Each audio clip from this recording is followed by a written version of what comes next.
राज्य में एक शक्तिशाली राजा सुल्तान जावेद शासन करते थे। वे बुद्धिमान और न्यायप्रिय थे और प्रजा उनसे बहुत प्रेम करती थी। लेकिन सबसे अधिक वे अपनी 3 बेटियों राजकुमारी आयशा, राजकुमारी जोया और राजकुमारी लैला को प्यार करते थे। हर बेटी अनोखी थी। आयशा सबसे बड़ी, बुद्धिमान और विचारशील थी, जो हमेशा पुस्तकों और विद्वानों से ज्ञान प्राप्त करती थी। जोया मंजली, निडर और साहसी थी, जो कभी भी अपनी बात कहने से नहीं डरती थी। लैला सबसे छोटी, दयालु और कोमल हृदय की थी, जो हमेशा दूसरों के बारे में सोचती थी। एक दिन राजा ने उनकी प्रेम परीक्षा लेने का निश्चय किया। उसने अपनी बेटियों को राजमहल के दरबार में बुलाया और पूछा, मेरी प्रिय बेटियों, तुम मुझसे कितना प्रेम करती हो?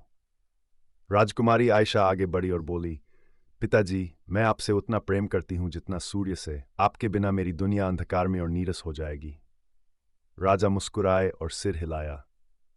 फिर राजकुमारी जोया ने कहा, पिताजी, मैं आपसे उतना प्रेम करती हूं जितना समुद्र से। आप विशाल और शक्तिशाली हैं और मुझे लहरों की तरह मार्गदर्शन देते हैं। राजा को खुशी हुई। अंत में राजकुमारी लैला ने सिर झुकाया और कहा, पिताजी, मैं आपसे उतना प्रेम करती हूं जितना नमक से। राजा की मुस्कान फीकी पड़ गई। नमक? उन्होंने आश्चर्य से दोहराया। यह तो अपमान है। नमक तो साधारण और सस्ता होता है। यह सूर्य या समुद्र के समान कैसे हो सकता है? राजा ने इसे अपमान समझा और गुस्से में आकर लैला को महल से निकाल दिया। दुखी लेकिन आज्ञाकारी लैला राज्य की सीमा पार करके जंगलों की ओर चली गई। दिन बीतते गए और राजा का हृदय भारी होने लगा। वह अपनी सबसे छोटी बेटी को याद करने लगे, लेकिन अपनी गलती स्वीकार करने को तैयार नहीं थे। फिर एक दिन राजमहल में एक भव्य भोज तैयार किया गया, लेकिन इस बार महाराज ने नमक डालना भूल गए। भोजन बेस्वाद था। चाहे सामग्री कितनी भी उत्तम क्यों न हो, स्वाद नहीं आ रहा था। तभी राजा को लैला के शब्दों का अर्थ समझ आया।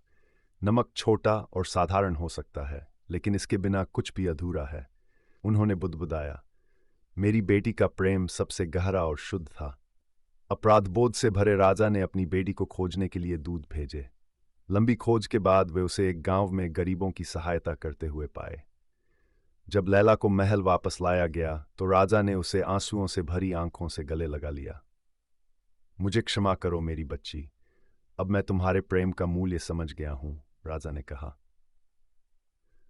पिताजी, नमक की तरह मेरा प्रेम भी सादा लेकिन मजबूत है। उस दिन के बाद राजा ने और भी अधिक बुद्धिमानी से शासन किया। Subscribe for more exciting stories.